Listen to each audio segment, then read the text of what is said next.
ada yang timbulkan ni dalam perbahasan konsep demokrasi itu sendiri. Nilaian seorang pengundi penagih dadah sama nilai dia dengan nilaian undi seorang yang berilmu.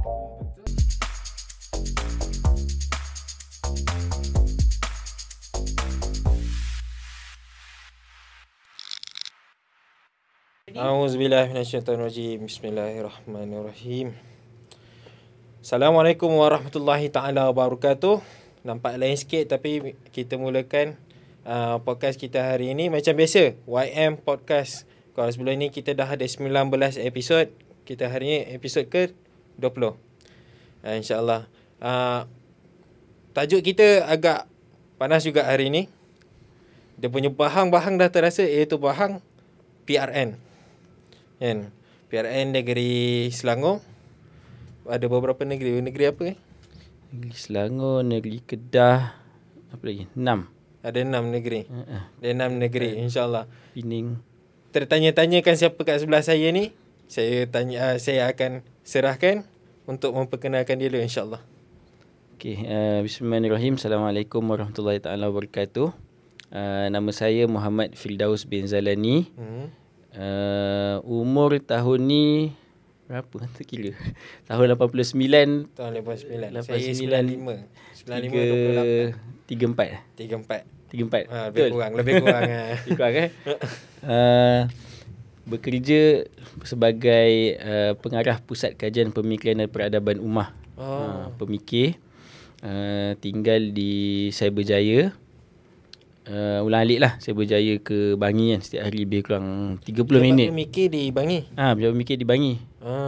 Siapa yang mungkin tak pernah datang, kita boleh datang lah. Kami memang ada buat satu ruang dipanggil perpustakaan, dinamakan sebagai Astaka Fikir. Oh, Astaka Fikir dekat pemikir? Dekat pemikir. Oh, ingat siapa? Mana lah rupanya. Okay. Memang public library lah. Maksudnya orang tiap-tiap hari pun ramai orang datang kan, mengambil manfaat dekat situ. Apa lagi, berkahwin, anak 4 orang. InsyaAllah. Paling kecil baru 7 bulan. Berapa kali? 7 bulan. Tahun ni? Lahir 31 Disember 2022. Hujung tahun Tak dapat 1 hari bulan. Oh, tak dapat 1 hari. Dah kena keluar dah. Yang tua? Yang paling besar Darjah 4. InsyaAllah. Saya terfikir-fikir lah kan. Peranan pemikir ni apa dia? Mudahnya pemikir ni adalah satu badan yang sebenarnya kita nak membawa satu budaya yang kami namakan sebagai budaya fikir di dalam masyarakat. Sebab kita kalau nak katalah secara umumnya kita ada budaya pendidikan, ada universiti, ada sekolah. Tetapi kadang-kadang timbul satu persoalan, betul ke dengan sekolah-sekolah universiti yang ada ni kita betul-betul membentuk seorang manusia yang berfikir? Ataupun sebenarnya kita hanya melahirkan manusia yang bekerja? Dia macam bentuk kilang. Kilang. Dia proses keluar nah kau buat ni. Proses nah kau buat ni. Dia tak rasa pun dia kena fikir apa benda dia sebagai manusia, apakah peranan dia. Kan. Jadi akhirnya kalau kita tengok hari ni lah, universiti setiap tahun kita tak tahu mungkin puluhan atau ratusan ribu lah panggil apa, graduasi yang keluar daripada situ. Tapi akhirnya kita tengok dalam masyarakat, secara logiknya sepatutnya bila masyarakat ni mempunyai satu berpendidikan, sepatutnya pada tahap sosial, akhlak pun dia akan seiring lah sepatutnya. Betul tak? Tahu tak kalau saya panggil kan, yang generasi sekarang ni memang semua dia punya keputusan peksa semua dapat A. Graduasi dia punya dekan. Tapi tak ada bagian golongan apa? Golongan soalan sport lah. Bila dia nak jawab kan, dia ambil soalan sport, dia soalan dulu. Dia cari pattern soalan, jawab surat dapat. Betul, maksudnya kita punya konsep sendiri, kita melahirkan sistem exam oriented. Yes. Cara kita menilai manusia, cara kita membentuk manusia, akhirnya sebenarnya kita bukan membentuk manusia sebagai manusia. Kita merendahkan potensi manusia menjadi seperti sebuah robot semata-mata. Ada satu tahap dia tu, kau sampai tahap ni kan. Jadi kan bila dah kita nak membentuk manusia yang berfikir tu, dan kita juga di ambang PRN ni. Jadi kita nak rasa, kita nak tahulah apa detail-detail, nak biar orang ni fikir tentang PRN tu kan. Jadi bila kita sebut PRN, ada juga yang tertanya, PRN ni sekatan bagi apa? Sekarang ni tengah panas. Sebelum ni dengar PRU. Yes, panas PRU, tiba-tiba sekarang dengar PRN pula. Mungkin lepas ni kan ada PRK pula. PRK pula kan. Jadi dia secara umumnya lah, mungkin sebagai untuk pengetahuan audiens kan, sistem di Malaysia ini mengamalkan dipanggil sebagai sistem demokrasi berparlimen. Berparlimen, yes. Ataupun disebut sebagai sistem raja berperlembagaan, demokrasi berparlimen. Dia ada dua. Raja maksudnya kesultanan ataupun raja yang ada dalam negara ini adalah terikat kepada peruntukan-peruntukan dalam perlembagaan. Dalam masa yang sama, sistem kenegaraan hari ini banyak diurus oleh satu pihak dipanggil golongan eksekutif. Jadi macam mana nak lantik golongan eksekutif ni daripada orang biasa, ramai manusia ni, macam mana tiba-tiba dia jadi Perdana Menteri, tiba-tiba dia yang jadi menteri, dia yang jadi ahli parlimen. Dekat situlah adanya dipanggil sistem pilihan raya. Jadi sistem pilihan raya ni pula ada dua jenis. Jadi bila kita cerita pasal sistem berparlimen tu, negara kita ni ada 3 jenis dewan. Dewan paling tinggi dipanggil Dewan Negara. Dewan Negara. Yang dalam ni ada senator, ada kabinet. Senator ni biasa lantikan lah. Kemudian yang kedua ada dipanggil Dewan Rakyat. Yang apa, biasa kalau dia nak biasa kita tengok parlimen yang live tu kan. Itu panggil Dewan Rakyat. Itu Dewan Rakyat. Dewan Rakyat ni maksudnya di kalangan ahli parlimen. Di kalangan ahli parlimen. Belum Dewan Negara lagi. Dewan Negara ni di kalangan senator. Kadang kita jumpa ada orang dipanggil senator. Kenapa dipanggil senator? Dia tak menang pilihan raya pun tiba-tiba kita panggil dia senator. Sebab dia dilantik untuk menjadi senator, untuk berada dalam Dewan Negara. Dia seolah-olah macam penasihat lah. Dan yang betul ada kuasa banyak tu adalah pada Dewan Rakyat. Dewan Rakyat. Ini adalah membincangkan tentang polisi, dasar, undang-undang baru ke apa benda, semua akan di dalam Dewan Rakyat. Kemudian pada peringkat itu, pada peringkat negara. Kemudian pada peringkat negeri ni, kita ada dipanggil sebagai Dewan Undangan Negeri. Dewan. Betul lah namanya Adun. Bukan sebab kenapa Adun-Adun kan. Sebab dia adalah ahli Dewan Undangan Negeri. Ahli Dewan Undangan Negeri. Baik Adun ni. Jadi di kalangan, kalaulah di kalangan Dewan Rakyat ni akan melantik siapa Perdana Menteri yang paling besar lah, dan mungkin ada sebahagiannya di kalangan kabinet-kabinet menteri-menteri. Jadi di kalangan Dewan Undangan Negeri ini akan membentuk kerajaan negeri lah. Dipanggil dalam kerajaan negeri yang paling tinggi secara eksekutifnya adalah Menteri Besar. Saya ni asal Negeri Sembilan. Jadi selalu saya dengar bulat buapak bulat buapak bentuk undang, bentuk luak. Bentuk luak tu bentuk undang, bentuk sultan. Peringkat-peringkat dia tu. Yes. Jadi kalau macam bila ketua kampung ni, suku ni, ketua dia buapak. Di kalangan buapak akan mesyuarat, dilantik jadi undang. Biasa kalau kata kat ni Sembilan, biasa pernah solat Jumaat di belah Negeri Sembilan, Seremban. Sembilan pernah juga, tapi mungkin tak perasan. Waktu dia doa kat solat Jumaat tu ada, ya Allah kau rahmatilah undang luak Sungai Ujong. Kalau kita doa sultan, dia sultan dengan undang luak tu dia doakan kat. Tapi maksudnya daripada itu pernah dengar tak pasal sistem adat perpatih ni dulu? Itu saya tak pernah dengar. Tak pernah dengar. Baik. Tapi maksudnya dia adalah makna yang sama lah. Maksudnya daripada rakyat yang umum, ada satu peringkat kan? Ada satu peringkat, sama peringkat nampak dia kan. Sebab sebenarnya bila kita pilihan raya, kita tak pilih pun menteri besar. Betul. Di kalangan adun tu yang memilih kan. Di kalangan adun tu yang memilih. Jadi dia di kalangan adun tu dia panggil undi percaya ke undi tak percaya ke, daripada situ dia akan menaikkan adanya siapa menteri besar. Itu yang dia kata di kalangan rakyat, bulat rakyat bentuk wakil. Bulat wakil bentuk menteri. Bulat menteri bentuk Perdana Menteri. Ya gitu. Beza sikit. Kalau parlimen tu maksudnya di kalangan ahli parlimen lah. Di kalangan ahli parlimen lah. Parlimen kalau macam kita sekarang ni, kita di Bangi, maksudnya parlimen kita Bangi. Di adun kita ni adun Sungai Ramal. Betul. Jadi kadang-kadang bila digabungkan beberapa dun akan di bawah satu parlimen. Dia punya bentuk dia macam tu lah sistemnya.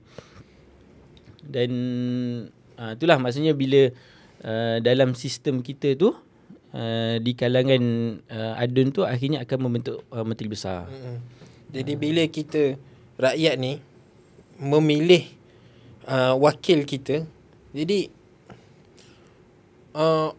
boleh Ustaz ceritakan apakah penting sangat kita nak kena pilih wakil kita tu.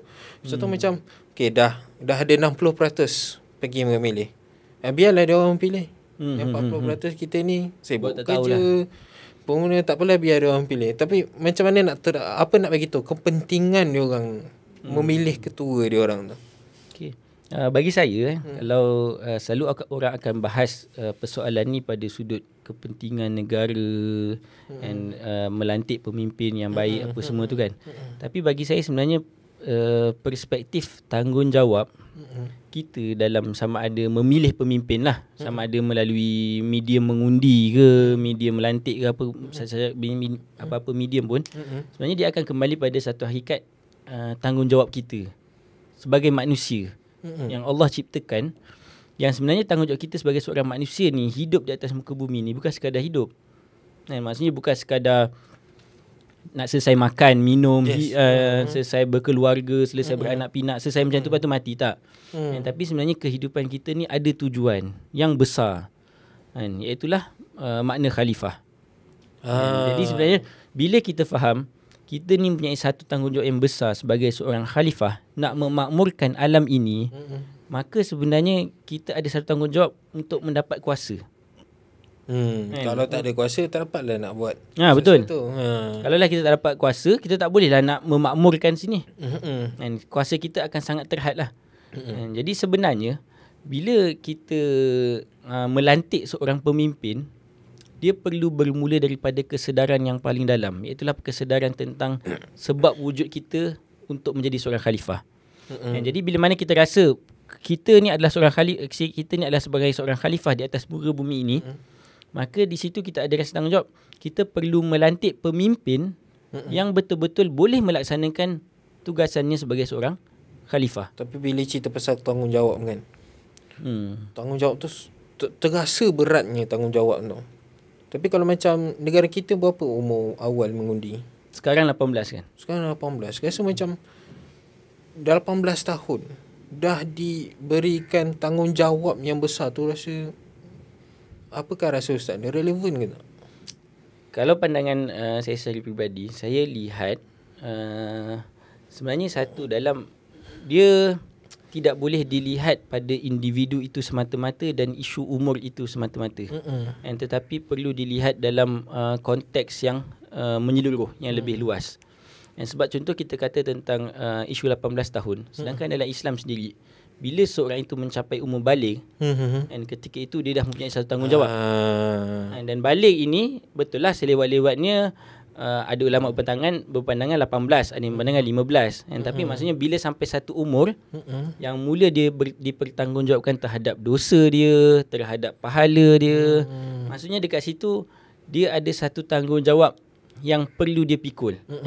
Cuma persoalan saya kalau lah tentang isu 18 ni, dia bukan isu umur, tetapi isu bagaimanakah sistem kita secara keseluruhannya adakah menyediakan seorang yang berumur 18 yang matang, yang bijak, yang boleh memilih dengan baik. Benda tu yang menjadi keresahan orang bila mendengar 18 tahun dah boleh undi tu kan. Betul. Sebab kita nampak dia keputusan yang dibuat oleh seorang yang 18 tahun tu.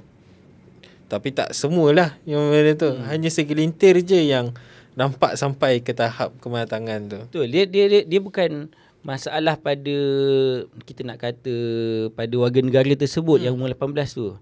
Tapi adakah contoh kita kata sistem pendidikan kita betul-betul membentuk manusia yang matang dalam membuat keputusan?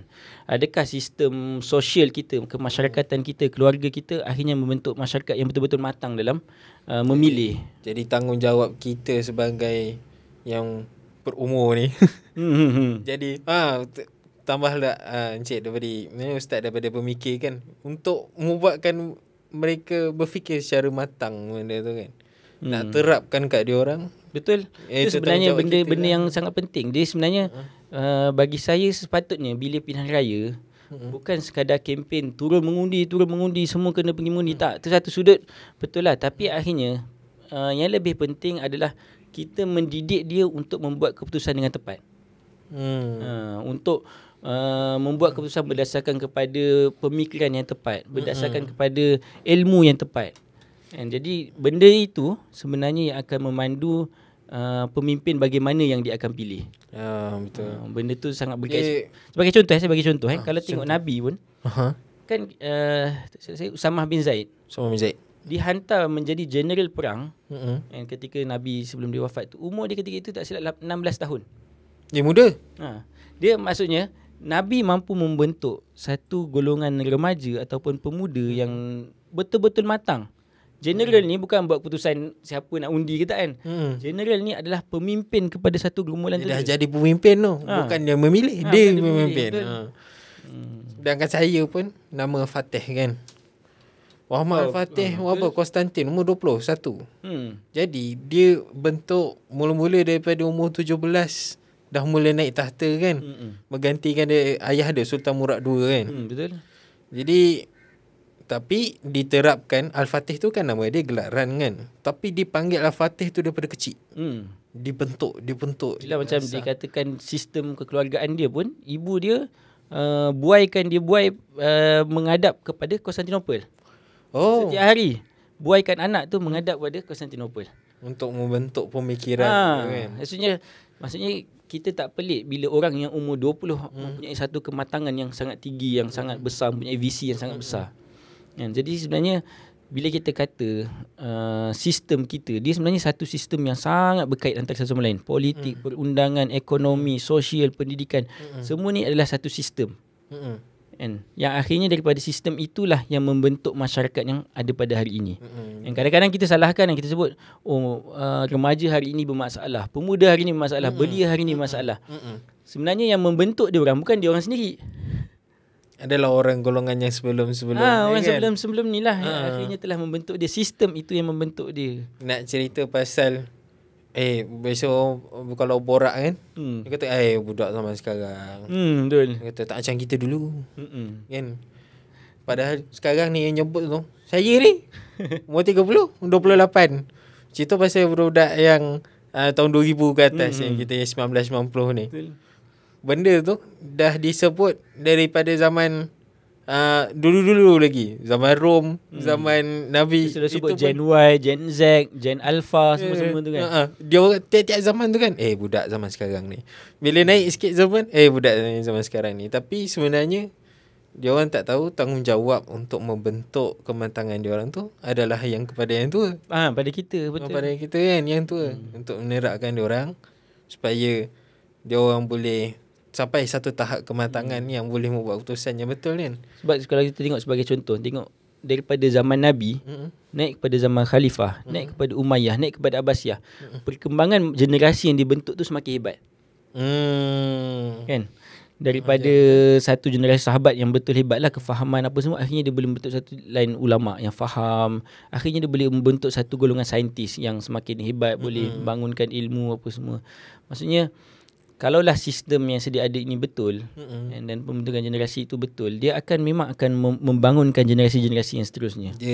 Bila Islam tu menjadi salah satu cara hidup, bila dia cara hidup, cara pemikiran, cara membuat segala aspek dalam kehidupan kan. Bila nak kata segala aspek dalam kehidupan, bukannya cara dia bekerja, tapi politik, perubatan. Memang perubatan pun memang penting pun kan. Jadi kalau sekarang ni dalam segi politik memang betul kita nak tengok cara Islam kan. So bagi contoh macam kita kadang baru ni kan viral isu ramai pelajar lepas SPM tak nak sambung masuk universiti kan. Betul. Dan kita pun bagi penyelesaian, kita kata sekolah ni perlulah dipanggil kaunseling lah budak-budak yang sekarang ni tentang kerjaya, tentang ni. Sedangkan sebenarnya bagi saya, kita yang menghidangkan kepada dia sehingga dia tidak lagi berminat masuk pada universiti. Kita hidangkan dia tentang budaya artis. Kita hidangkan dia kepada tentang budaya Insta famous. Kita hidangkan dia segala benda ni. Kemudian kita persoal kenapa dia tak nak pergi belajar. Betul.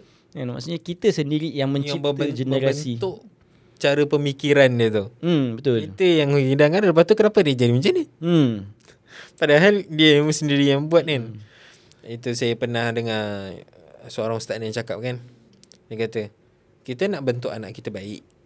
Kita nak dengar cakap kita. Tapi kita balik rumah, kita sediakan TV tu sebesar-besar TV. Betul. Kan? Jadi kita tak dapat nak halang, kita kerja. Balik malam. Dia balik sekolah awal, dia buka TV tu. Apa yang terpampang kat TV tu, itulah yang masuk dalam fikiran dia. Yang pepatah Melayu sebut, bapak kencing berdiri, anak kencing berlari. Aduh. Jadi itulah kepentingannya kan, bila nak membentuk generasi yang boleh memfikirkan, membuat keputusan dengan baik, memilih dengan asal tepat. Daripada betul. orang tua, mak ayah kan. Jadi kalau dalam segi PRN sekarang ni, kita lah bertanggungjawab bukan sahaja untuk memilih. Kita juga bertanggungjawab untuk memberitahu yang kepada mereka ni, diorang ni adalah satu khalifah di muka bumi. Betul. Diorang lah yang akan membentuk generasi akan datang dengan lebih baik. Dia nak lebih baik ataupun lebih buruk, itu atas diorang. Kan? Tapi tanggungjawab kita untuk menghidangkan dia. Apa yang kan. Jadi untuk PRU yang sebelum ni, dia katakan berapa peratus orang tak turun mengundi? Agak tinggi juga, 30 kata salah. 30 ke 40% orang yang tak turun mengundi. Jadi daripada pandangan ustaz, apakah kesan bila ramai sangat orang tak turun mengundi? 40% tu dekat semua Melayu. Betul. Kesan yang secara langsung, satu saya lihat akan naiklah pemimpin-pemimpin yang sebenarnya tidak mencerminkan kehendak rakyat, kesemua pada kehendak rakyat.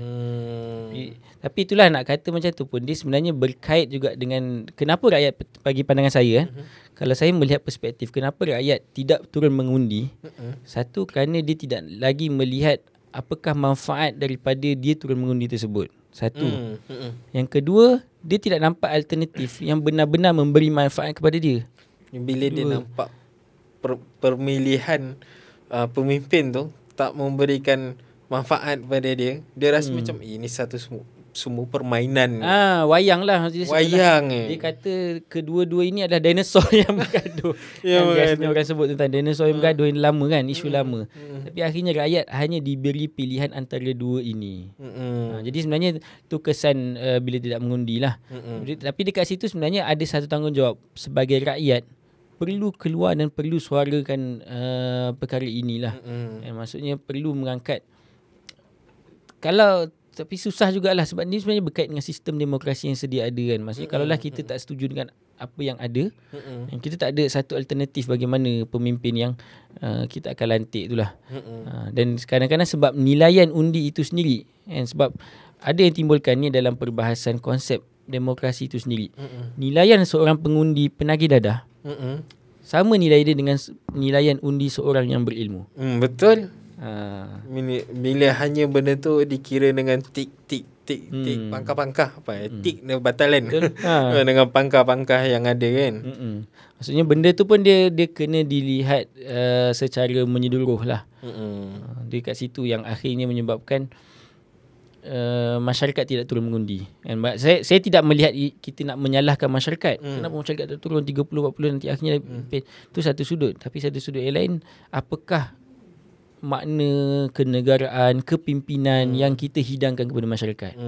Bila hidangan itu tak menarik, orang tak datanglah kedai itu, contoh kan. Kita salahkan kenapa dia tak datang. Dan hidangan yang kita hidangkan tu tak benar-benar memberi macam satu makna. Macam tadi tu kan, bila kita yang patutnya merangsang generasi yang muda adalah yang tua. Tapi yang merangsang yang tua dan muda tu adalah orang atas juga. Betul. Dia memberi memberi manfaat pada dia orang juga untuk. Betul. Bila akhirnya manifesto pilihan raya pun hanya menjadi sekadar mainan mulut dan janji-janji kosong. Dan akhirnya memang orang tak lagi melihat ini sebagai satu satu solusi ataupun satu penyelesaian terhadap kemelut yang dihadapi. Tapi walau bagaimanapun, Perlulah betul. Perlu keluar mengundi supaya pemilihan tu adalah pemilihan kita. Jadi kalau kita yang pilih kita undi tu tak menang, tapi kita dah mengundi. Kita dah melaksanakan tanggungjawab kita. Betul. Kan? Kalau yang sebelum tu kita sebagai khalifah untuk membentuk negara ataupun dunia yang nak kita bawa, apapunlah jenis ideologi yang kita bawa kan. Tapi kalau kita tidak memilih, jadi kita tak laksanakan tanggungjawab kita kan, betul. Ataupun kalau kita menang, alhamdulillah, kita adalah satu yang penyebab. Kita kadang-kadang dalam kepala kita je yang kita fikir, tak apalah, aku seorang je. Tapi rupanya ada 10 orang. 10 orang fikir sama. 100 orang fikir sama. 1000 orang fikir sama. Benda tu berkembang. Jadi tak apa, aku buat dari dulu. Kalau ada 10 orang tak apalah, tapi aku dah mengundi. Gitu kan. Tapi kalau 2-3 orang fikir macam tu, jadi akhirnya semua pun pergi mengundi kan. Dan dia sebenarnya bagi saya lebih penting adalah cakna itu. Cakna tentang isu-isu semasa, cakna tentang isu-isu kemasyarakatan, cakna tentang isu-isu negara. Dan lagi satu, kita dah boleh mengkaji tentang, kalau dulu kita boleh dapat tahu di hanya media semasa. Tapi sekarang ni media dah tak boleh kawal media apa yang kita consume.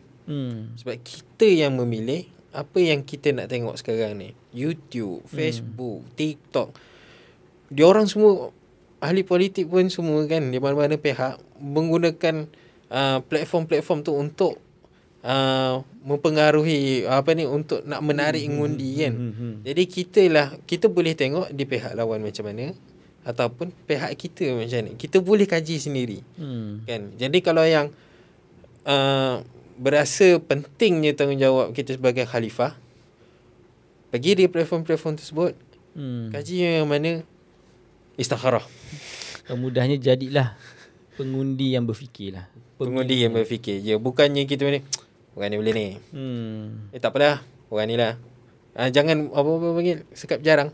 Secara mudah secara mudah dipengaruhi. Jadi kita kaji atas dasar ilmu, atas dasar iman. Yang pentingnya kadang-kadang ilmu tanpa iman lain pula jadinya. Kan? Jadi atas dasar iman kita pilih.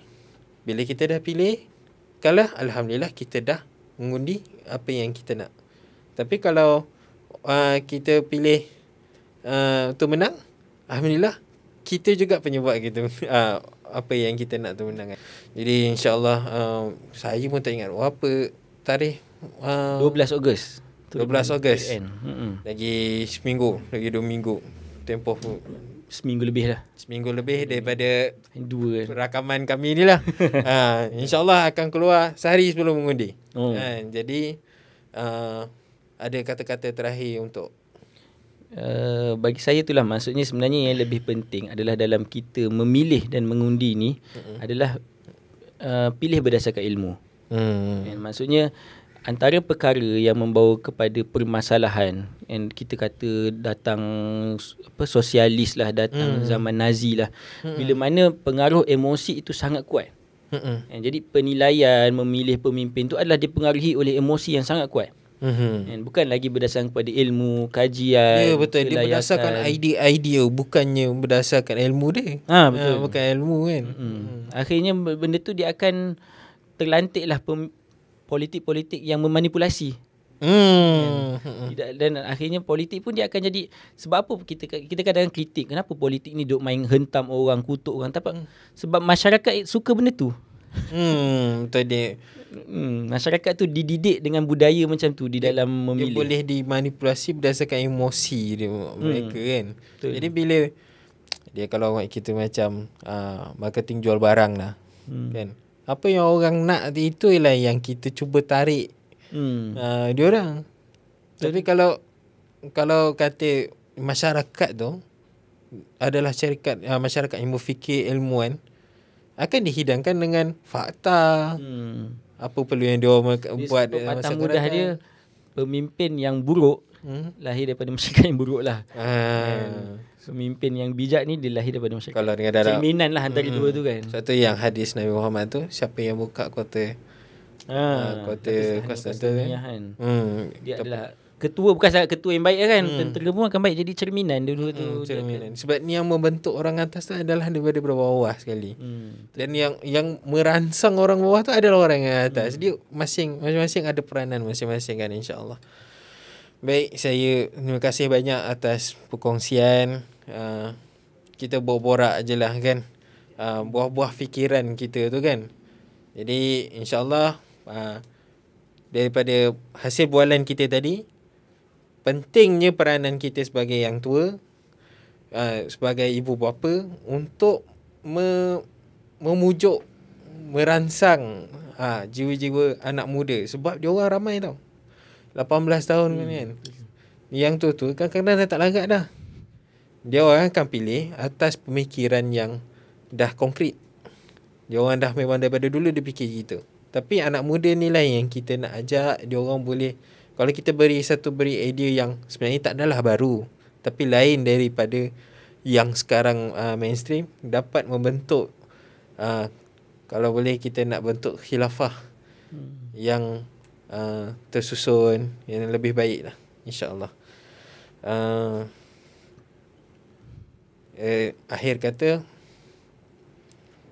saya ucapkan terima kasih, dan kita akan berjumpa lagi dengan sesi masa akan datang.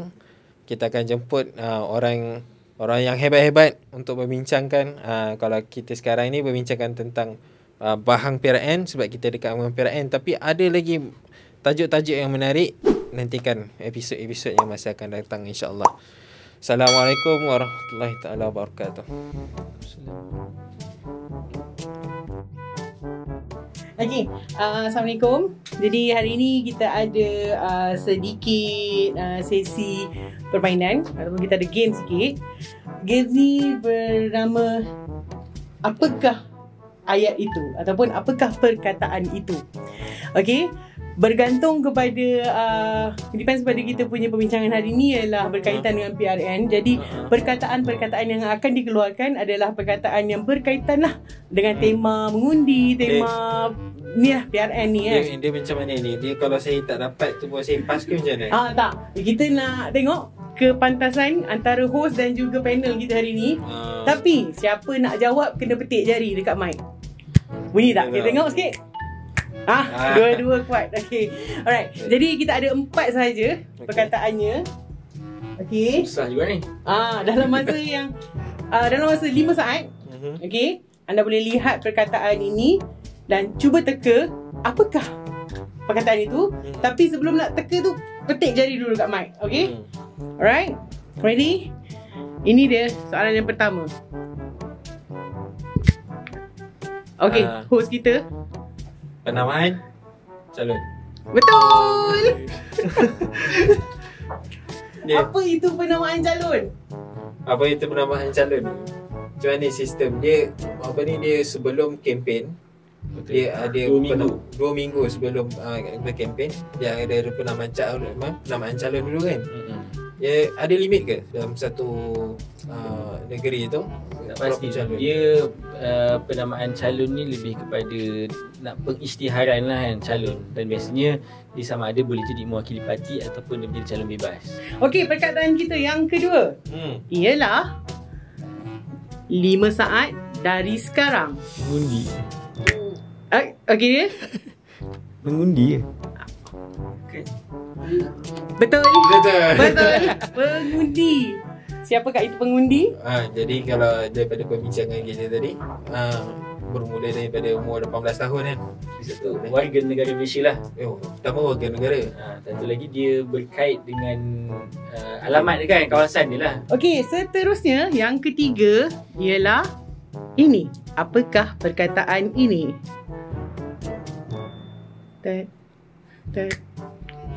Kerusi Dewan. Betul, kerusi Dewan. Itu kita recall yang tadi kan, kita ada beberapa, ada 3 jenis dewan. Jadi Dewan Negara, Dewan Parlimen, Dewan Rakyat. Dewan Rakyat. Ya. Di Dewan Rakyat itulah ada Parlimen, ahli Parlimen. Dan yang ketiga Dewan Undangan Negeri. Dewan Undangan Negeri. Yang terakhir, apakah perkataan ini?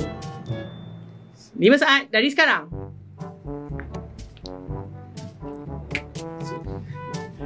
Saya bagi orang. Try dulu. Suruhanjaya Pilihan Raya. Okey, betul. Siapakah itu Suruhanjaya Pilihan Raya? Sorry. Apa tu? Okay, Suruhanjaya Pilihan Raya ni adalah badan yang ditubuhkan untuk mengelolalah secara keseluruhan berkaitan dengan perjalanan pilihan raya. Okey, memandangkan markah tadi seri, host kita 2 markah, panel kita pun 2 markah, kita tambah lagi 1. Allah. Lagi 1. Apakah perkataan ini? Oh, lagi susah.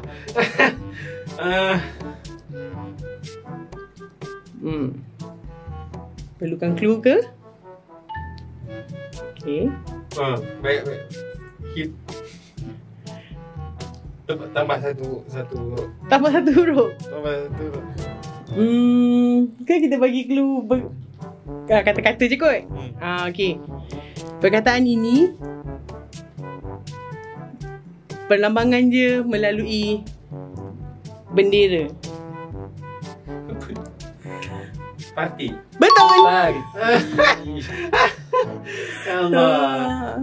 Itulah kan kalau kata demokrasi ni, jadi ada pembahagian dia berlawan kan di antara pihak-pihak.